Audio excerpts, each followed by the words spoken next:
Hello, everyone. Um, my name is Jessica, and today I'm going to be talking about the current state of the police abolition movement. With the murder of Judge George Floyd here in Minneapolis, the uprising that took place, which led to the burning down of the third police precinct, has inspired people across the globe. And we are now at the point where police abolition it has hit the mainstream as a viable as what many people see as a viable option. This is a great advance, not something to be easily brushed aside. I never personally thought we would get to the point um, get to the point right now of making this a mainstream idea, and we're here, and that's wonderful.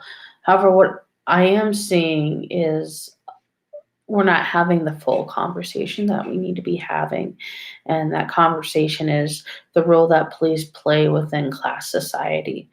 Um, the role they play in maintaining and upholding white supremacy has definitely been talked a lot more, and obviously the impacts that it has had on continues to have on working people of color, Black folks, is being talked about.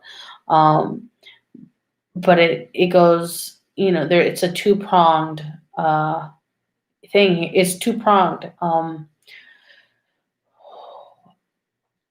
You can't I'm very much of the position that we cannot get rid of the police in its entirety while capitalism remains in place, because the police serve the function of upholding class society, of being the defense unit that the ruling class uses to protect private property. What is private property? Property is the belief that one or a group of people can own more land than they more land and resources than they can use, while other people go without.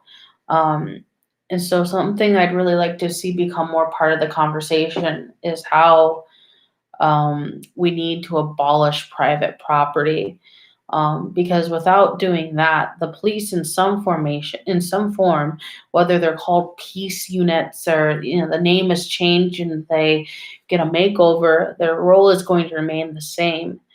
And with that, the brutalization of Black and Brown people is going to continue. So, what I'd really like to see is push this conversation further. What does it mean to abolish the police while capitalism is still in place? It means that the violent conditions that people, with the police and with other people, that is a reality for many people's lives, is going to continue. And then what's going to happen? Well, everyday people are going to see the violence that they have to deal with, and instead of connecting that to the result of class society, most people are going to say, hey, we need the police. We need the police to keep us safe. There's violence in our communities, and we need the police to deal with that. I don't,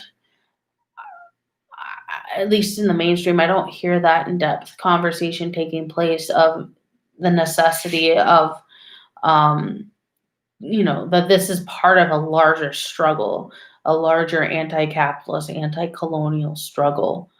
Um, we've also seen their anti-colonial role in struggles like in Standing Rock, where police and military were used so that Enbridge, and Energy Transfer Partners could push that pipeline down Native people's throats, not through their land.